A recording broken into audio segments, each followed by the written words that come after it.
నమస్కారం KTN news కి స్వాగతం. హెడ్లైన్ చూద్దాం.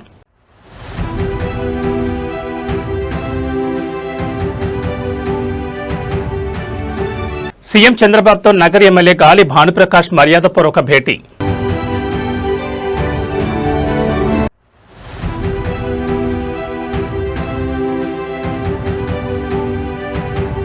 కేటీఆర్ చొరవతో విజయవంతమైన చిన్నారి భవిష్య శస్త్రచికిత్స. కోలుకున్న పాపతో ముచ్చటించిన కేటీఆర్.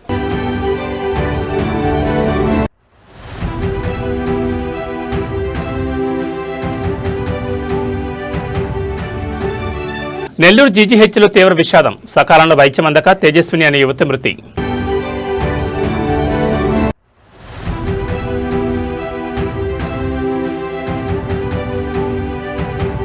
ఫిర్యాదు చేయడానికి వస్తే అంగన్వాడీ టీచర్ హెల్పర్పై ఎస్ఐ దౌర్జన్యం. మహబూబాబాద్ జిల్లాలో కలకలం. ఇక డీటెయిల్స్ చూస్తే అమరావతిలో ముఖ్యమంత్రి చంద్రబాబు నాయుడిని నగర నియోజకవర్గ శాసనసభ్యులు గాలి భానుప్రకాష్ మర్యాదపూర్వకంగా కలిశారు.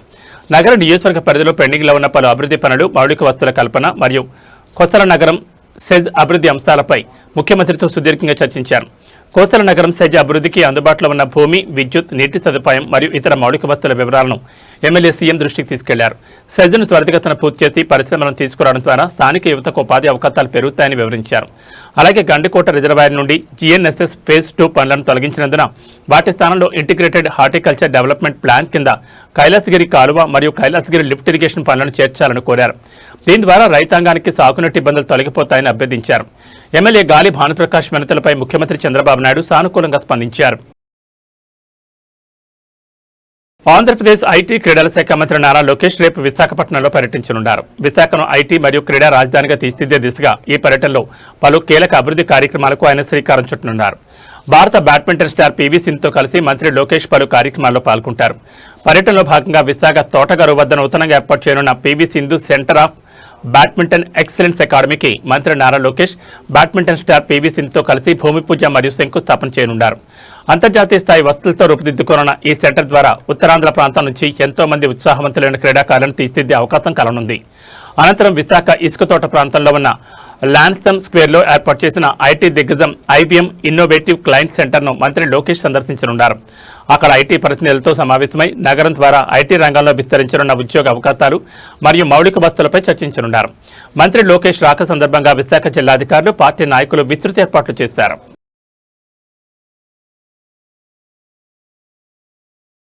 తెలంగాణ ఉద్యమ అమరవీరుడు జాతిరెడ్డి కుటుంబానికి బీఆర్ఎస్ వర్కింగ్ ప్రెసిడెంట్ కేటీఆర్ నిరంతరం అండగా నిలుస్తూ తమ మానవీయతను చాటుకున్నారు.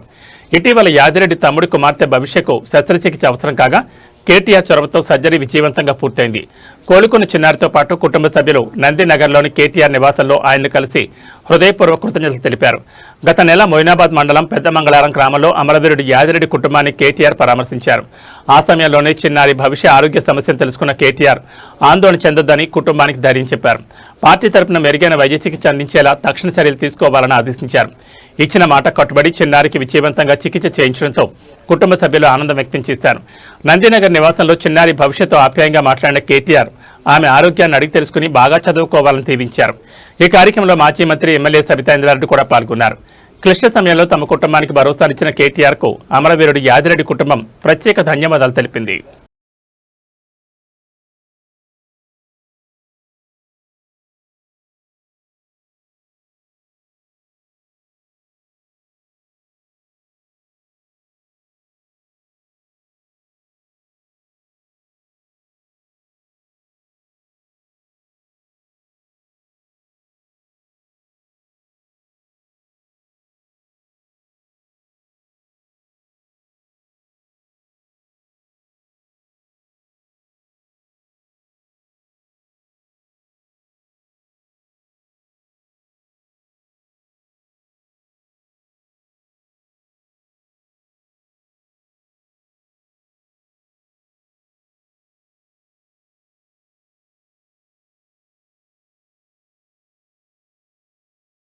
తెలంగాణలోని కీలక సాగునీటి ప్రాజెక్టుల నిర్మాణాన్ని వేగవంతం చేసేందుకు నీటిపారుదల శాఖ మంత్రి ఉత్తమ్ కుమార్ రెడ్డి అధికారులకు కీలక ఆదేశాలు జారీ చేశారు. పాలమూరు, రంగారెడ్డి, సీతారామ సాగర్, తిండి మరియు గౌరవెల్లి ప్రాజెక్టులకు రాబోయే 6 నెలల వ్యవధిలో పర్యావరణ అనుమతులు సాధించాలని అధికారులకు స్పష్టమైన లక్ష్యాన్ని నిర్దేశించారు. ఇటీవల సుప్రీంకోర్టు ఇచ్చిన తీర్పును ఆధారంగా చేసుకుని అనుమతుల ప్రక్రియను వేగవంతం చేయాలని మంత్రి ఆదేశించారు. ఇందులో భాగంగా వచ్చే 7 రోజుల్లో ప్రతి ప్రాజెక్టుకు నోడల్ అధికారులను నియమించాలని, 30 రోజుల్లో సమగ్ర అధ్యయన నివేదికలను ప్రభుత్వానికి సమర్పించాలని స్పష్టమైన డెడ్లైన్ విధించారు. గౌరవెల్లి పంప్ హౌజ్ను ఎలాంటి జాప్యం లేకుండా వెంటనే అందుబాటులోకి తీసుకురావాలని స్పష్టం చేశారు. మరోవైపు పోలవరం ప్రాజెక్టు బ్యాక్ వాటర్ వల్ల ఉమ్మడి ఖమ్మం జిల్లా పరిధిలో జరిగే ముంపుపై తక్షణమే శాస్త్రీయ అధ్యయనం జరిపించాలని మంత్రి ఉత్తమ్ కుమార్ రెడ్డి సూచించారు. అధ్యయన నివేదికల ఆధారంగా నష్టపరిహారాన్ని కేంద్ర ప్రభుత్వం నుంచి క్లెయిమ్ చేయాలని అధికారులకు మార్గదర్శకాలు జారీ చేశారు. ఉత్తమ్ కుమార్ రెడ్డి జారీ చేసిన ఆదేశాలతో తెలంగాణ సాగునీటి ప్రాజెక్టుల పనుల్లో వేగం పెరగనుంది. న్యూఢిల్లీలోని పార్లమెంట్ ప్రాంగణంలో అధికార నేషనల్ డెమోక్రటిక్ అలయన్స్ ఎంపీల కీలక సమావేశం జరిగింది. పార్లమెంట్ గ్రంథాలయ భవనంలో నిర్వహించిన మంగళ మిలన్ కార్యక్రమంలో ప్రధానమంత్రి నరేంద్ర మోడీతో పాటు కేంద్ర మంత్రివర్గ ప్రముఖులు, కూటమి ఎంపీలు పెద్ద సంఖ్యలో పాల్గొన్నారు. పార్లమెంట్ సమావేశాల నేపథ్యంలో నిర్వహించిన ఈ మంగళ మిలన్ భేటీకి కేంద్ర హోంమంత్రి అమిత్ షా, రక్షణ మంత్రి రాజ్నాథ్ సింగ్ మరియు ఇతర కీలక కేంద్ర మంత్రులు హాజరయ్యారు. పార్లమెంట్లో ప్రభుత్వం తరపున ప్రవేశపెట్టే బిల్లులు, విపక్షాల విమర్శలను తిప్పికొట్టే వ్యూహాలు మరియు కూటమి భాగస్వామ్య పక్షాల మధ్య సమన్వయంపై ప్రధాని మోడీ ఎంపీలకు కీలక దిశానిర్దేశం చేశారు. ప్రభుత్వ సంక్షేమ పథకాలను ప్రజాక్షేత్రంలోకి బలంగా తీసుకువెళ్లడంతో పాటు సభలో ఎంపీలందరూ క్రమం తప్పకుండా హాజరై ప్రజా సమస్యలపై చర్చించాలని ప్రధాని మోడీ పిలుపునిచ్చారు. పార్లమెంటరీ విధానాలు, కూటమి బలోపేతం దిశగా ఈ సమావేశం అత్యంత ఫలప్రదంగా సాగిందని ఎన్డీఏ నేతలు వెల్లడించారు. ఈ మంగళ మిలన సమావేశంతో ఎన్డీఏ ఎంపీల్లో సరికొత్త ఉత్సాహం వ్యక్తమవుతోంది.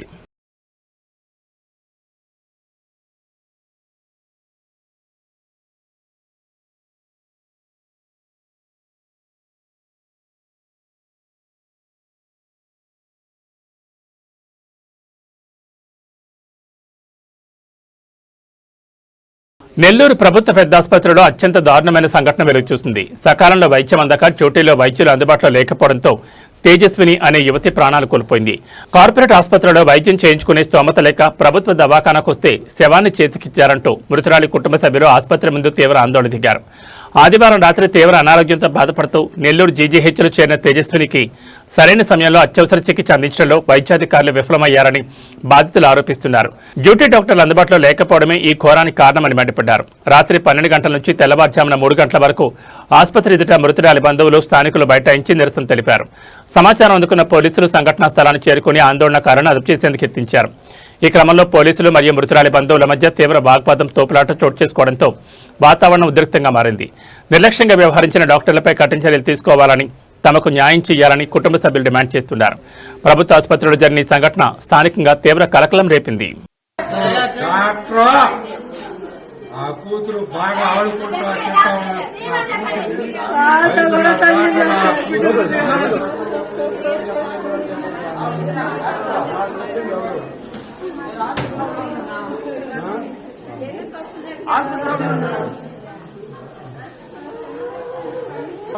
అక్కడి నుంచి తీసుకోవాల్సింది.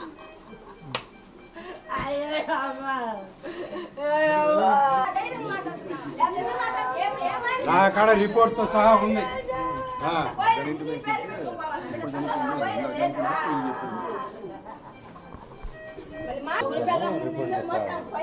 బయట తీసాడు, రిపోర్ట్ ఇచ్చాడు.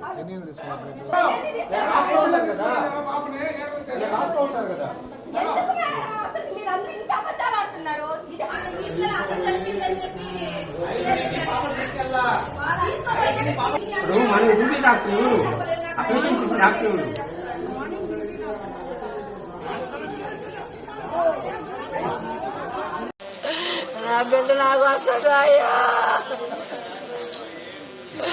ఒకరంతా చనిపోయి ఆయన గవర్నమెంట్ హాస్పిటల్ వాళ్ళకి జీతాలు ఇచ్చేది మనుషులే చెప్పడానికి అయ్యా. నా మనరాలు అట్లా వస్తుంది నాయన నాకు.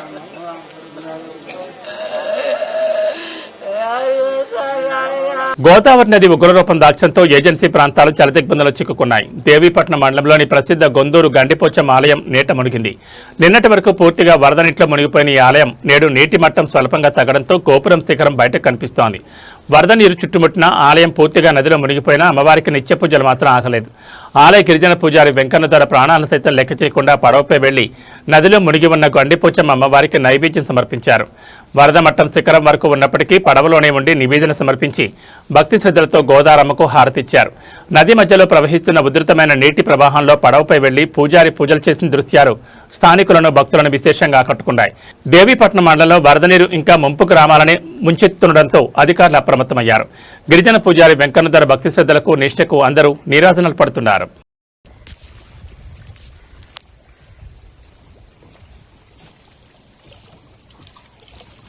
వీడియో చేస్తుంది అసలు అవుతుంది వీడియో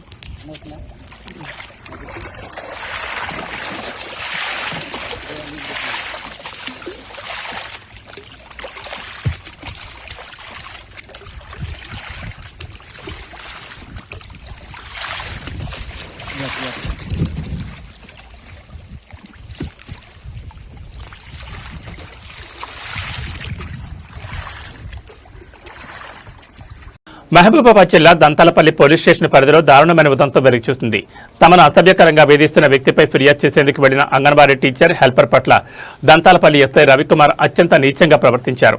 మహిళలను కూడా చూడకుండా ఛాంబర్లోకి పిలిచి బూతులు తిడితో తొక్కి చంపుతామని బెదిరించడంతో మనస్తాపానికి గురైన అంగన్వాడీ టీచర్ ఆసుపత్రి పాలైంది. దంతాలపల్లి మండలం దొనకొండ గ్రామంలో విధులు నిర్వహిస్తున్న అంగన్వాడీ టీచర్ ఆవుల మంజుల, హెల్పర్ వెంకటలక్ష్మిలను గత 3 ఏళ్లుగా నరేష్ అనే వ్యక్తి వేధిస్తున్నాడు. వారు బాత్రూంకు వెళ్తున్న సమయంలో పర్సనల్ వీడియోలు తీసి బ్లాక్మెయిల్ చేస్తుండటంతో ఈ నెల 1వ తేదీన ఎస్ఐకి ఫిర్యాదు చేశారు. అయితే న్యాయం చేస్తామని పిలిపించిన ఎస్ఐ రవికుమార్ నిందితుడి ముందే బాధితులను, వారి భర్తలను అసభ్య పదజాలంతో దూషించి అవమానించారని బాధితులు ఆరోపిస్తున్నారు. ఎస్ఐ దారుణ ప్రవర్తనతో తీవ్ర ఆవేదనకు గురైన మంజుల స్పృహ కోల్పోవడంతో కుటుంబ సభ్యులు వెంటనే ఆసుపత్రికి తరలించారు. తమను తీవ్రంగా అవమానించిన ఎస్ఐ రవికుమార్ను వెంటనే సస్పెండ్ చేయాలని, తమను వేధించిన నరేష్పై కఠిన చర్యలు తీసుకోవాలని జిల్లా ఎస్పీతో పాటు తొర్రూరు సీఐ గణేష్కు బాధితులు పిటిషన్ అందించారు. ఎస్ఐని సస్పెండ్ చేయకపోతే తమకు ఆత్మహత్యలే శరణ్యమని ఆవేదన వ్యక్తం చేశారు. బాధితుల ఫిర్యాదుతో దంతాలపల్లి ఎస్ఐ వైఖరిపై స్థానికంగా తీవ్ర ఆగ్రహ జ్వాలలు వ్యక్తమవుతున్నాయి. మహబూబాబాద్ జిల్లా దంతాలపల్లి మండలం వేములపల్లి గ్రామం. నేను దొనకొండలో అంగన్వాడీ హెల్పర్గా డ్యూటీ చేస్తున్నాను. గత 3 సంవత్సరాలుగా బోయి నరేష్ అనే అబ్బాయి దొనకొండ గ్రామానికి చెందిన వ్యక్తి మమ్మల్ని మానసికంగా బాగా టార్చర్ చేస్తున్నాడు. మా మనోభావాలు దెబ్బతినే విధంగా అంగన్వాడీ సెంటర్లో నేను మా టీచరు ఒంటరిగా ఉన్న సమయంలో వచ్చి మా పర్సనల్ వీడియోస్ తీయడము, వాష్రూమ్స్ పోయినప్పుడు వీడియోస్ తీయడము, డ్రెస్ చేంజ్ చేసుకుంటే వీడియోస్ తీయడం జరిగింది. ఇట్లా జరుగుతుందని చెప్పేసి నేను ఎస్ఐ గారికి 1వ తారీఖు రోజు శనివారం రోజు మేము పిటిషన్ రాసి ఇవ్వడం జరిగింది. నిన్న మొన్న 2-3 డేస్ నుంచి మమ్మల్ని పోలీస్ స్టేషన్ చుట్టూ తిప్పి మీకు సరైన న్యాయం చేస్తా అని చెప్పి పిఎస్ లో శనివారం రోజు 1వ తారీఖు పిటిషన్ ఇచ్చినాము. ఎస్ఐ సార్ గారు మాట్లాడి మీకు న్యాయం చేస్తా అని చెప్పి 3-4 రోజులు స్టేషన్ చుట్టూ తిప్పించిన తర్వాత ఈ రోజు మమ్మల్ని స్టేషన్ కు పిలిపించి వాళ్ళ ముందు మమ్మల్ని బెదిరించుకుంటూ మా వ్యక్తిగత విషయాల గురించి, నా భర్త విషయంలో నా విషయం గురించి మాట్లాడుతూ మా కేసు మీరు ఏం చేసుకుంటారో చేసుకోకండి, దిక్కున్న కాడ చెప్పుకోండి అని చెప్పి మమ్మల్ని బెదిరింపులకు గురి చేస్తున్నారు. ఈ విషయం గురించి ఎస్ఐ సార్ గారి విషయంలో విచారణ చేపట్టాలి. మరియు మేము పిటిషన్ ఇచ్చినటువంటి వ్యక్తి బోయి నరేష్ మీద చట్టపరమైన చర్య తీసుకోవాలని కోరుకుంటున్నాను. తుర్కకాషా ముస్లిం వర్గాల ఆర్థిక స్వావలంబనకు తోడ్పాటుగా రాష్ట్ర ప్రభుత్వం చేపట్టిన యాంత్రిక పనిముట్ల పంపిణీ పథకాన్ని సోమవారం వనపర్తి జిల్లా కొత్తకోటలో రాష్ట్ర మైనార్టీ సంక్షేమ శాఖ మంత్రి మహమ్మద్ అజారుద్దీన్ ప్రారంభించారు. తెలంగాణ మైనార్టీస్ ఫైనాన్స్ కార్పొరేషన్ ఆధ్వర్యంలో నిర్వహించిన ఈ కార్యక్రమంలో దేవరకద్ర నియోజకవర్గానికి చెందిన 90 మంది లబ్ధిదారులకు 54 లక్షల రూపాయల విలువైన జనరేటర్లు, టోల్ కిట్లను అందజేశారు. ఈ సందర్భంగా మంత్రి మాట్లాడుతూ కష్టపడి జీవనోపాధి పొందుతున్న తుర్కకాషా కమ్యూనిటీ అభ్యున్నతికి ప్రభుత్వం ప్రత్యేక చర్యలు చేపడుతుందన్నారు. అందించిన పరికరాలను సద్వినియోగం చేసుకుని ఉపాధిని మరింత విస్తరించుకోవాలని లబ్ధిదారులకు సూచించారు. కమ్యూనిటీ సమస్యల పరిష్కారంతో పాటు అవసరమైన సంక్షేమ కార్యక్రమాలకు ప్రభుత్వం సహకారం అందిస్తుందని తెలిపారు. దేవరకద్ర ఎమ్మెల్యే జి మధుసూదన్ రెడ్డి మాట్లాడుతూ తుర్కకాషా కమ్యూనిటీ కోసం ప్రత్యేక పథకాన్ని అమలు చేయడం స్వాగతించదగ్గ నిర్ణయమన్నారు. Minority finance corporation chairman Obaidullah Kotwal మాట్లాడుతూ రాష్ట్ర వ్యాప్తంగా ఈ పథకం ద్వారా వేలాది మంది లబ్ధిదారులకు ప్రయోజనం కల్పిస్తున్నామని తెలిపారు. ఈ కార్యక్రమంలో అదనపు కలెక్టర్ కీమియా నాయక్, ఆర్డీఓ సుబ్రహ్మణ్యం, ప్రజాప్రతినిధులు, అధికారులు, కమ్యూనిటీ నాయకులు, లబ్ధిదారులు పాల్గొన్నారు.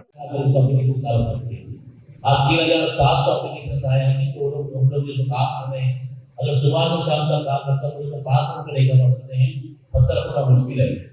हम लोग प्लान करके लेते हैं, नया टेक्निक कर एक जनरेटर, एक कटिंग मशीन, सिक्योरिटी के लिए एक हेलमेट, शूज, ग्लव्स, उसका हैमर और इसमें सरिया देकर इसमें एक्टिव बनाकर इसको उनकी काम में आसानी करता है। उनकी कमाई बढ़ाने के लिए मैं समझता हूँ 2 आदमी जो पहले से सुबह तक शाम तक करके 2000-1000 कमाते थे, इससे 3000 कमा सकते, उतना काम हो सकता है।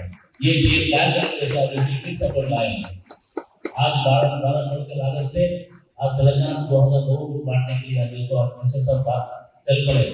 ये प्रोग्राम छोटा है, लेकिन आज मेरे साथ का ख्वाहिश थी कि ये प्रोग्राम मेरे पास बात कर रहे हैं, मेरे मुकाम में ज्यादा लोग हैं, मेरे गाँव में वो लोग काम करते हैं, देखा हो कहना हो पूरा उस बात नहीं, उनकी मजबूरी मुझे मालूम है।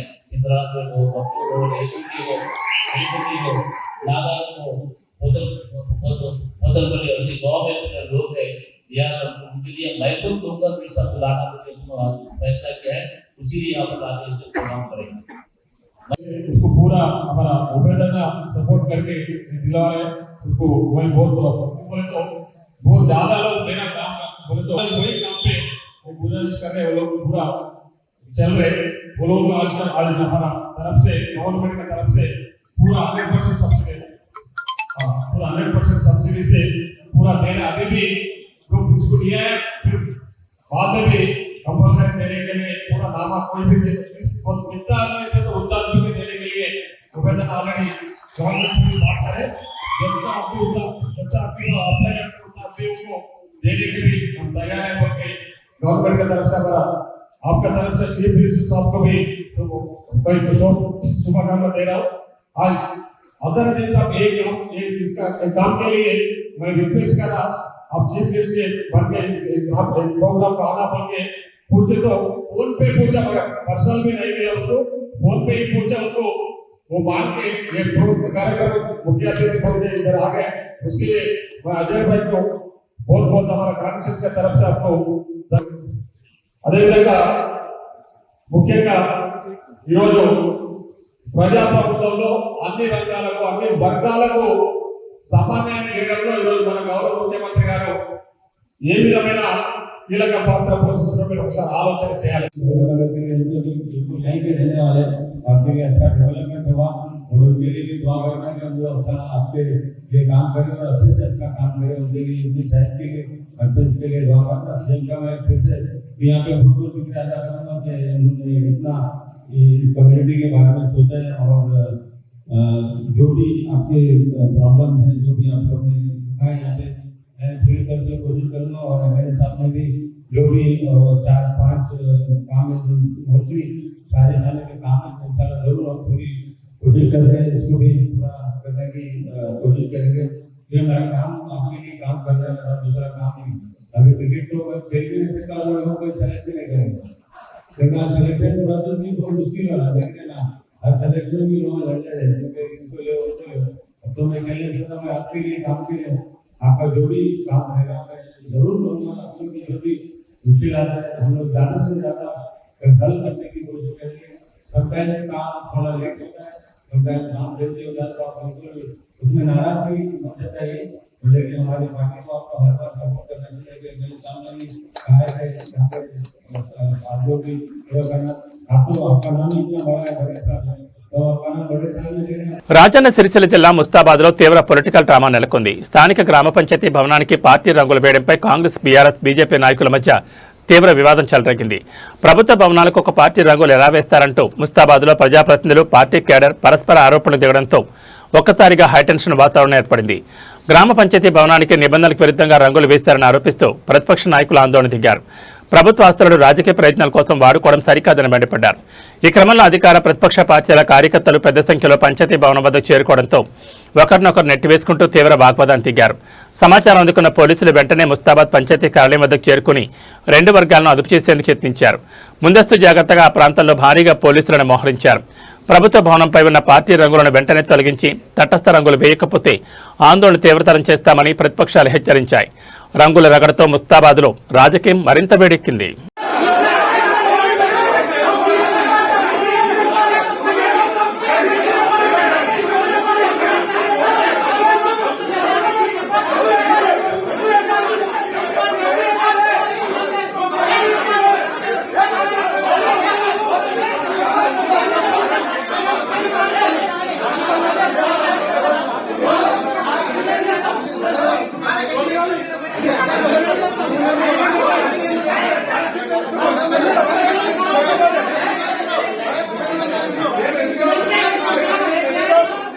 Megastar Chiranjeevi block buster director Bobby కాంబినేషన్లో రూపుదిద్దుకుంటున్న మోస్ట్ అవైటెడ్ మూవీ మెగా 158 గతంలో వీరి కలయికలో వచ్చిన వాల్తేరు వీరయ్య ఎంతటి ఘన విజయం సాధించిందో అందరికీ తెలిసిందే. తాజాగా ఈ సినిమా గురించి ఫిల్మ్ నగర్ వర్గాల్లో ఒక ఆసక్తికరమైన వార్త తెగ చక్కర్లు కొడుతోంది. ఈ చిత్రంలో చిరంజీవి ద్విపాత్రాభినయం చేయబోతున్నారనే వార్త నెట్టింట వైరల్గా మారింది. ఈ సినిమాలో మెగాస్టార్ చిరంజీవి తండ్రి కొడుకులుగా 2 విభిన్నమైన రోల్స్లో కనిపించబోతున్నారని సోషల్ మీడియాలో పెద్ద ఎత్తున ప్రచారం జరుగుతోంది. అయితే రూమర్లపై టాలీవుడ్ వర్గాలు స్పష్టత ఇచ్చాయి. ప్రస్తుతం అలాంటి డ్యూయల్ రోల్ పాత్రలు చేయడానికి చిరంజీవి ఎలాంటి ఆసక్తి చూపడం లేదని, ద్విపాత్రాభినయం వార్తలో నిజం లేదని క్లారిటీ ఇచ్చేశాయి. ప్రస్తుతం ఈ సినిమా షూటింగ్ శరవేగంగా సాగుతోంది. ఈ చిత్రంలో యంగ్ అండ్ టాలెంటెడ్ నటి అనస్వర రాజన్ మెగాస్టార్ చిరంజీవికి కూతురి పాత్రలో నటిస్తున్నట్లు సమాచారం.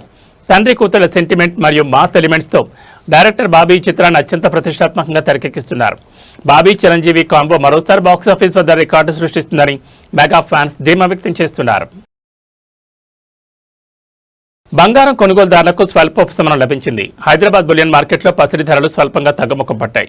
గత కొద్ది రోజులుగా హెచ్చుతగ్గులకు లోనవుతున్న బంగారం మరియు వెండి రేట్లలో ఇవాళ మార్పు నమోదు కావడం కొనుగోలుదారుల దృష్టిని ఆకర్షిస్తోంది. హైదరాబాద్ బులియన్ మార్కెట్లో ఇవాళ 24 క్యారెట్ల 10 గ్రాముల మేలిమి బంగారం రేటు ₹220 తగ్గి ₹1,44,000 వద్ద కొనసాగుతోంది. అదే సమయంలో ఆభరణాల తయారీకి ఉపయోగించే 22 క్యారెట్ల 10 గ్రాముల పసిడి ధర ₹200 పతనమై ₹1,32,000 పలుకుతోంది. ఇక వెండి విషయానికి వస్తే కేజీ సిల్వర్ రేటు ప్రస్తుతం ₹2,35,000గా నమోదైంది. అయితే తెలుగు రాష్ట్రాల్లోని ప్రధాన నగరాలను బట్టి ఈ ధరల్లో స్వల్ప వ్యత్యాసాలుండే అవకాశం ఉందని వర్తకులు చెబుతున్నారు.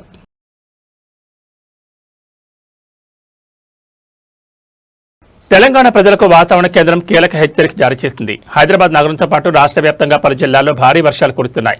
ఇవాళ ఉదయం వరకు వర్షాలు ఇలాగే కొనసాగే అవకాశం ఉందని హైదరాబాద్ వాతావరణ కేంద్రం స్పష్టం చేస్తూ పలు జిల్లాలకు ఎల్లో అలర్ట్ ప్రకటించింది. ఉత్తర మధ్య తెలంగాణ జిల్లాలైన నిర్మల్, నిజామాబాద్, జగిత్యాల, మంచిర్యాల, పెద్దపల్లి, కరీంనగర్, రాజన్న సిరిసిల్ల మరియు కామారెడ్డి జిల్లాలో ఓ మోస్తరు నుంచి భారీ వర్షాలు కురిసే అవకాశం ఉంది. అంతేకాకుండా మెదక్, సిద్దిపేట, హనుమకొండ, వరంగల్, జయశంకర్, భూపాలపల్లి, ములుగు, భద్రాద్రి కొత్తగూడెం మరియు మహబూబాబాద్ జిల్లాల్లో కూడా తేలికపాటి నుంచి ఓ మోస్తరు వర్షపాతం నమోదు కావచ్చని హెచ్చరించింది. ఇక ఖమ్మం, జనగామ, నల్గొండ జిల్లాలతో పాటు గ్రేటర్ పరిధిలోని రంగారెడ్డి, మేడ్చల్, మల్కాజ్గిరి, హైదరాబాద్ మరియు వికారాబాద్ జిల్లాలకు కూడా ఎల్లో అలర్ట్ జారీ చేశారు. వర్షపు నీరు రోడ్లపై చేరే అవకాశం ఉన్నందున వాహనదారులు, ప్రజలు అప్రమత్తంగా ఉండాలని అధికారులు సూచించారు. రహదారులపై నీరు నిలిచిపోవడం మరియు ట్రాఫిక్ ఇబ్బందులు ఏర్పడే సూచనలు ఉన్నందున ప్రజలు అత్యవసరమైతేనే బయటకు రావడం మంచిదన్నారు.